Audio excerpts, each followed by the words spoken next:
네, 유넷 논문 리뷰를 맡은 AI 빅데이터 융합경영학과 조현식입니다. 일단 순서는 처음에 인트로듀션, 그다음에 바로 이제 아키텍처, 트레이닝, 익스페리먼트, 컨클루전, 레퍼런스 순으로 진행하겠습니다. 네, 우선 본격적인 논문 리뷰를 들어가기 전에 이제 논문 제목에 대해서 한번 해석을 한번 해보겠습니다. 이 유넷 논문 제목은 Convolutional Network for Biomedical Image Segmentation. 네, 여기서 이제 이미지 세그멘테이션이 뭐냐?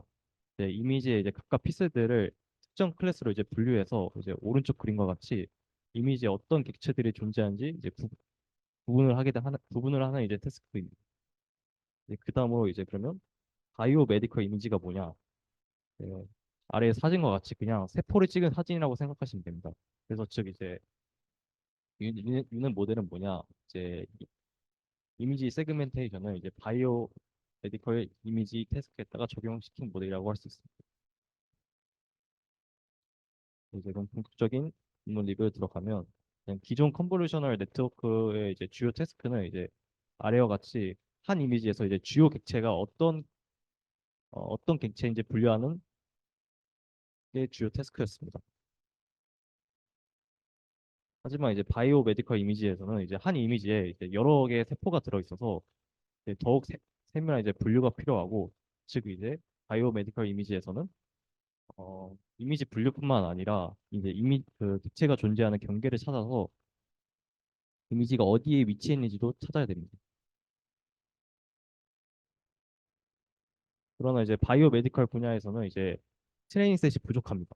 그래서 이제 윤회에서 어떤 방식을 제안하냐면 이제 슬라이딩 윈도우 방식을 도입합니다. 이제 슬라이드 윈도우 방식이 뭐냐? 이제 사진을 그 특정 윈도우 사이즈에 맞춰서 사진을 자릅니다. 그래서 이제 자른 이 사진들을 이제 패치라 부르는데 이 패치들을 각각 CNN 모델에 태웁니다.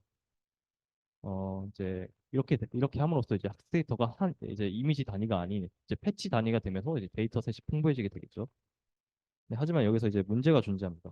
그래서 이제 유넷은 이제 왼쪽과 같은 기존 슬라이드 방식을 채택하지 않는데 이제 왼쪽 사진을 보시면 기존 슬라이드 방식은 패치들이 이제 겹치게 됩니다. 이제 이게 겹치게 되면 어떤 문제가 생기냐면 이전 윈도우에서 검증이 끝난 패치가 이제 한 번 더 검증이 되는 거죠. 결국 이제 기존 슬라이딩 윈도우 방식은 시간과 연상 측면에서 많은 낭비가 초래됩니다. 그래서 유넷은 오른쪽 사진과 같이 이미 검증이 끝난 부분은 건너뛰고 학습을 진행하게 됩니다. 그러면서 이제 속도면에서 우위를 가지게 됩니다. 이제 슬라이딩 윈도우 방식뿐만 아니라 또 다른 데이터 증강 방법이 제시하는데, 그래서 유넷에서는 총 이제 크게 세 가지 데이터 증강 방식을 쓰게 됩니다. 첫 번째는 이동, 두 번째는 회전, 세 번째는 이제 랜덤 일라스틱 디포메이션이라고 탄선 변형이라고 부릅니다. 이 탄선 변형이 뭐냐면 이제 이미지의 픽셀을 랜덤하게 뒤틀리는 겁니다. 조금씩 뒤틀리면서 이미지가 조금씩 달라지게 되는데 이러한 방식을 이제 사용해서 이제 부족했던 데이터를 더욱더 풍부하게 만들어 줍니다. 네, 이제 바로 이제 구조로 들어갈 텐데요. 이제 유넷이라는 이름에서 아시다시피 이제 데이터 구조 모양이 U자 모양입니다. 그래서 이 유넷은 컨트랙션 패스랑 익스펜시브 패스. 또 이제 컨트랙션 패스는 유넷을 바운드를 쫙 잘랐을 때 왼쪽에 해당되는 거고, 익스펜시브 패스는 오른쪽에 해당되는 모델 구조입니다. 그래서 일단 우선 간략하게 컨트랙션 패스가 뭐냐? 한글로 이제 번역하면 축소 경로라고 부르는데요. 이제 이제 컨보루셔널 네트워크를 태우면서 피처 맵을 점점 줄여갑니다. 네, 피처 맵은 점점 줄여가는데 이제 리셉티브 필드는 점점 키워지겠죠. 이러면서 이제 입력 이미지로부터 중요한 특징을 추출하게 되고 이 중요한 정보들을 이제 뽑아냈으면 제가 앞서 말씀했다시피 이제 객체가 어디에 존재하는지 위치를 찾아야겠죠. 그럼 이제 다시 이미지를 키워야 되는데 그 이미지를 키우는 역할을 익스펜시브 패스에서 진행하게 됩니다. 그래서 이제 해당 두 패스에 대해서 더 구체적으로 알아보자면 우선 컨트랙션 패스부터 알아보겠습니다. 이 패스는 이제 우리가 아는 전형적인 CNN이랑 거의 비슷한데 이제 다만 이제 큰 차이점이라고 보시면 폴리 커넥티드 레이어가 없습니다. 이 레이어가 왜 없냐면 어, 저희가 이제 객체가 어디 존재하는지 위치를 찾기 위해서는 위치 정보가 중요한데 이제 폴리 커넥트 레이어를 태우면 위치 정보가 사라지게 됩니다. 그래서 이제 풀리 커넥트 레이어는 이제 윤회에서 사용하지 않고 이제 두 번째 특징은 이제 두 번의 3 곱하기 3 컨볼루션을 수행한 다음에 렐루를 활성화 함수를 사용해서 피처 맵을 도출합니다. 그래서 여기서 또 중요한 점이 뭐냐면 입력 이미지를 컨볼루션 레이어에 태울 때 패딩을 수행하지 않습니다. 이게 유넷의 중요한 특징이기도 합니다. 그래서 이 세 번째 특징은 이제 컨볼루션 레이어에서 태워서 이제 나온 피처를 2 곱하기 2 맥스플링을 통해서 피처 맵을 줄여갑니다. 그래서 이제 스트라이드는 2를 적용하고요. 근데 그 대신 이제 피처 맵을 이제 다운 샘플링 할 때마다 이제 채널의 수는 이제 2배로 늘어납니다. 그래서 왼쪽 그림에 보시면 처음에는 이제 64채널이었다가 다운 샘플링 될 때마다 128, 256, 512 이렇게 2배씩 늘어나는 게 그걸 확인할 수 있습니다. 그렇게 채널의 수가 이제 2배로 늘어나게 되면 어느 이점이 뭐냐면 피처 맵이 점점 줄어들면서 정보가 손실되는 걸 최소화할 수 있고 이제 더욱 채널 수가 많아졌으니까 복잡한 특징을 더욱더 잘 학습을 한다고 합니다. 이제 반대쪽에 존재하는 익스펜시브 패스를 살펴보겠습니다.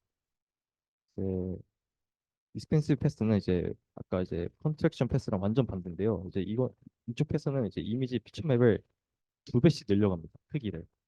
그래서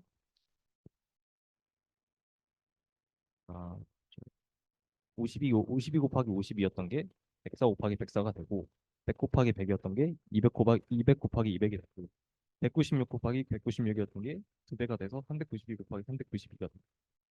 이렇게 함으로써 피처 맵의 크기를 점차 다시 늘려가고 여기 컨볼루션은 이제 컨트레이션 패스랑 똑같습니다. 그래서 두 번의 3 곱하기 3 컨볼루션을 수행하고 렐루를 활성화함수를 사용한다. 여기서도 이제 패딩을 수행하지 않죠.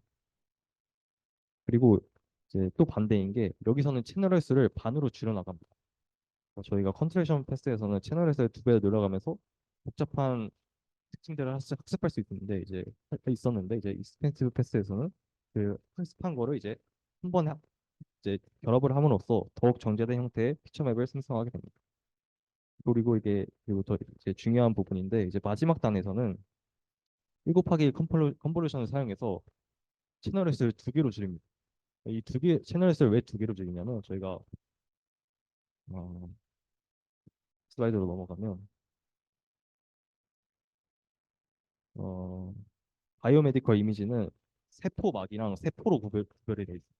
그래서 이 두 개를 크게 구별하기 위해서 채널 수를 2개로 줄입니다.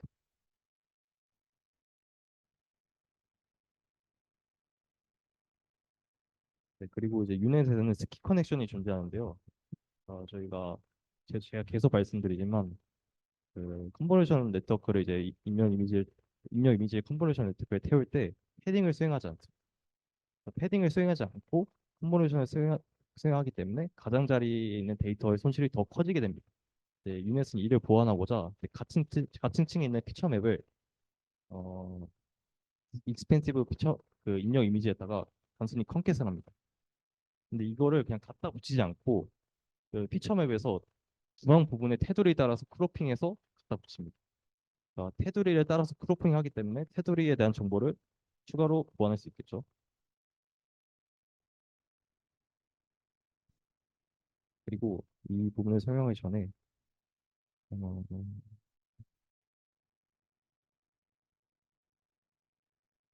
처음에는 이제 입력 이미지가 572 곱하기 572였는데 마지막에 결합값이 388 곱하기 388이 된 걸 확인할 수 있습니다. 결국 그 패딩을 수행하지 않아서 어, 결합값이 입력 이미지보다 크게 작게 나오는 건데요. 이제 이를 최대한 보완하고자 미러닝 방식을 사용하게 됩니다. 그래서 노란색 박스가 이제 입력 이미지라 생각하시면 이 단순히 그냥 거울 반사된 형태로 그냥 복사를 하는 겁니다. 이렇게 함으로써 이제 마지막 그 익스펜시브 패스에서 나오는 피처 맵의 테두리 정보를 최대한 보완하고자 했습니다. 그리고 이제 트레인 파트인데요. 유넷의 로스 펑션은 이렇게 생겼습니다. WX는 각 픽셀마다의 가중치를 뜻하고 LX는 실제 X의 실제 라벨 그리고 PLX의 X는 이제 모델이 픽셀 X가 실제 라벨 X에 속한다고 예측한 확률을 뜻합니다.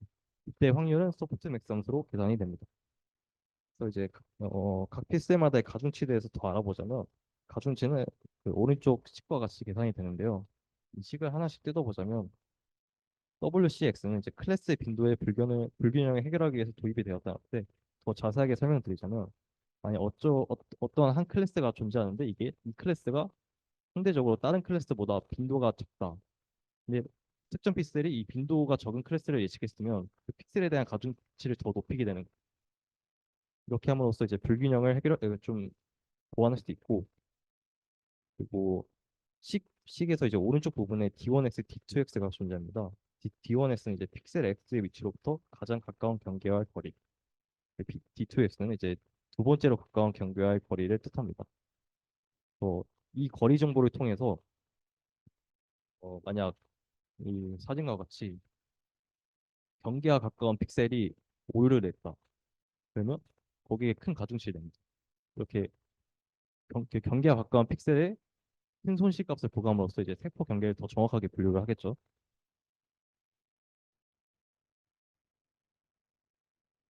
네, 그리고 다음은 이제 실험 단계입니다. 이제 전자 현미경으로 찍은 세포 구조를 이제 세그멘테이션하는 대회인 이제 EM 세그멘테이션 챌린지에서 이met이 랭크 1위를 하는 차지를 했는데요. 이제 그래서 평가 기준은 이제 세 가지 이제 에러를 통해서 이제 평가를 하게 되는데 이제 그 각각의 에러에 대해서는 제가 밑에 적으신 걸 참고하시면 될 것 같습니다. 그 두 번째는 이제 전자 현미경뿐만 아니라 이제 광학 현미경에서 얻은 이미지로도 이제 세그멘테이션을 수행했는데요. 이때 이 챌린지에서 이제 성능 평가를 어떤 걸로 진행했냐면 IOU로 측정이 됐는데 IOU는 뭐라면 이제 세포라고 구분한 영역과 실제 세포의 영역이 겹치는 정도를 뜻하고 이제 유넷은 이제 이 평가 지표를 통해서 92%와 77%로 가장 좋은 성능을 냈습니다. 이제 결론입니다. 그래서 이제 유넷은 이제 다양한 바이오메디컬 세그멘테이션 어플리케이션에서 아주 좋은 성능을 보여줬고 부족했던 이제 그 바이오메디컬 이미지를 여러 가지 데이터 증강 기법 덕분에 적은 수의 데이터셋만으로도 훈련이 가능하고요. 그리고 이제 엔비디아 타이탄 GPU에서 단 10시간 만에 훈련을 시킬 수 있어 이제 합리적인 학습 시간을 가질 수 있다고 합니다. 네, 그럼 이상으로 유넷 리뷰를 마치겠습니다.